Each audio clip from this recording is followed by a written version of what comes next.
replaceable. She lied about the Stevie Nicks sample in Bootylicious being her idea, and she literally copied her 2011 Billboard Music Awards performance from an Italian pop star. I mean, just have a look. Look at this.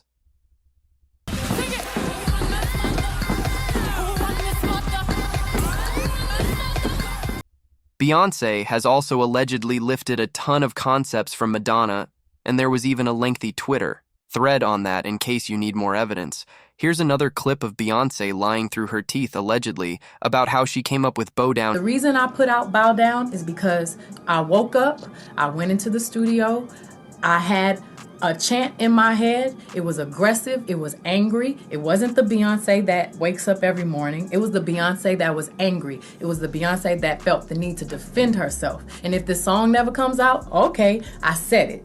And I listened to it after I finished, and I said, this is hot. I'm gonna put it. Choreography. Beyoncé's Single Ladies was also choreographed by the late dance icon and choreographer Bob Fosse for his wife Gwen Verdon. And honestly, a side-by-side comparison of the videos had my jaw on the floor after being called out at an appearance at 106, and Park they confirmed that it was inspired by Bob, but the moves had been widely known. As Beyoncé's, when the real credit should have gone to Bob Fosse, they also claimed to have written Smash Into You. But the song is actually a cover of the song Smack Into You by John McLaughlin. She literally changed one word in the song and demanded, writing credit, oh, there's more Beyoncé's hit. If I Were a Boy was written by BC Jean, who was inspired by the idea after a breakup. I wrote him on MySpace, and we wrote 10 songs together, and If I Were a Boy was, I think, one of the last songs. So after writing the song with producer Toby Gad, BC Jean started shopping the song to labels as her lead single, but once Beyoncé's team got a sniff of it, they decided to let Mrs. Carter record her own version. She also lifted inspiration for her Countdown music video from Belgian choreographer, and Teresa de Maker fans actually made side-by-side comparison videos to illustrate exactly how much was copied, and just have a look at the similarities. Auntie, we love you, but, you are reaching. Plus, Beyoncé has been wearing those hats for years, and this time it was probably just metallic to match the Renaissance theme. Some people also pointed out that maybe Erykah should be reminded that artists like Beyoncé have numerous stylists who put such stuff together, and whenever things are similar or look inspired, it rarely has anything to do with the artist directly. In addition, a lot of people also didn't see a problem, even if Beyoncé actually got her inspiration from Erykah, with one person. Even noting, even if she did take inspo from her, is that not a compliment? They both from the same state, and she got a shout out in one of her remixes, so clearly there's respect not seeing the issue either way. Other people pointed out how mean it was for Erykah to be shading Beyoncé, yet Bey has been shouting her out for being one of the greats. Now, what y'all don't know is that Erykah didn't just do the stories out of the blue when Beyoncé posted a couple of photos on the gram wearing the same hat. Erykah commented, "I'm flattered," and many people said that the comment had some negative energy attached to it. Then Erykah posted the Insta stories and did a whole reel on her page about how the chrome hat is her favorite hat initially. It looked like people were just trying to stir something up. But after Erykah's several posts, it really looked like she believed that Beyoncé was copying her style, and, it's also possible that Beyoncé actually wore the hat intentionally to copy Erykah. I mean, it wouldn't be the first time she has been accused of copying another artist, right? And I'm not just talking about style, by the way. I'm talking about... Nobody gonna want us to go to their shows, Frank. Why? Because we gonna take everything. Yeah, but everybody does that, though. No, everybody does.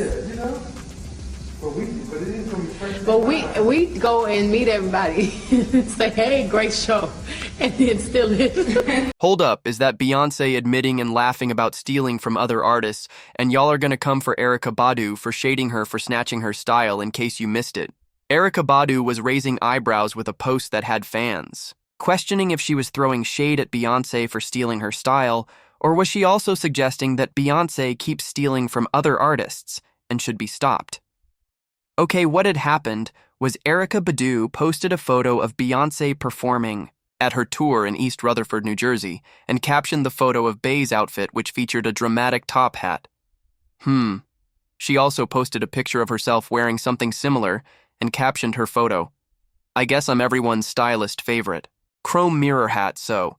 It's Chiru that Erykah has done the most with over-the-top hats through the years, Whether she's on stage or on a red carpet, she has been known to sport a towering fascinator. But does that mean that when Beyoncé wore a similar hat that she was biting her style?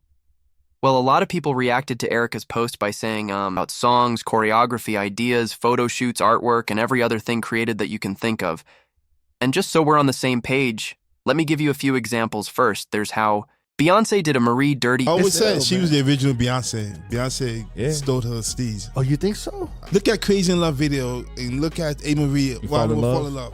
Beyoncé literally stole the go-go sound from a Marie after Rich Harrison, who was producing songs with a Mary, was hired to work with Beyoncé. And we know that because B.A.'s first solo single, Work It Out, which was supposed to be her original sound, had a completely different feel, and it did poorly. That song flopped, and that was her debut. And back in 2003, artist Jennifer Armour sent a demo of her song, Got a Little Bit of Love for You, to Beyoncé's record label, Columbia Records. Then a few months later, she heard Baby Boy on the radio and thought the song sounded awfully familiar. Jennifer Armour even filed a lawsuit, but ultimately lost because she couldn't prove to the judge that Babe physically heard her song first. Also, you see, that amazing choreography for her Formation World Tour, Beyoncé stole that from a struggling dance troupe. Allegedly, choreographer Marilyn Ortiz actually called Bey out for stealing dance moves from her troupe's show De La Guarda, and even wrote in a lengthy Instagram post saying that while inspiration is nice, she and her struggling colleagues would have at least liked a little credit. Speaking of, it's crazy. Well, after receiving a ton of backlash, Beyoncé later said that the video was meant to be a homage. In addition, Beyoncé also covered Desiree's song Kissing You for her album B-Day, retitling it Still in Love, Kissing You, and gave herself writing credit. However, a deal to use the song did not come into fruition, but Beyoncé went ahead and re-recorded the song and even made a video. As a result, Desiree sought $150,000 in damages, and for the distribution of the song to be essentially stopped, even during her Destiny's Child days. Beyoncé and her team were also notorious for stealing, and producer Terrence T. Rob Robinson filed a $200 million lawsuit against Destiny's Child for stealing his song Glorious, which he produced back in 2000. Allegedly, he showed the song to Bey's father and manager at the time, Matthew Knowles, expecting the song to kickstart his career. But Matthew disappeared with the song, and months later, Survivor came out. This list actually goes on and on and on as Bey lied about writing Crazy in Love. She lied about I'm not going to sell it. I'm going to just put it out. People like it, great. They don't. The reason I put out Bow Down is because I woke up, I went into the studio. I had a chant.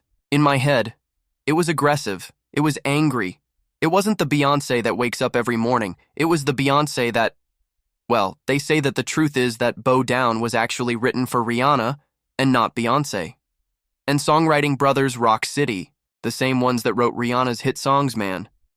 Down, We Can't Stop and Replay revealed in a podcast that they wrote the song in 9 minutes and expected to deliver the track to Rihanna.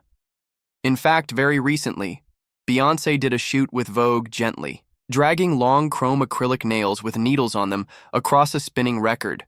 However, those unique needle nails were originally made by Victoria Shen, and she had no idea that Beyoncé lifted her idea without proper attribution or compensation. It was only after a ton of backlash that Beyoncé's team credited Shen for her needle nails, so Erykah Badu talking about Beyoncé ripping off her style, that is absolutely nothing new.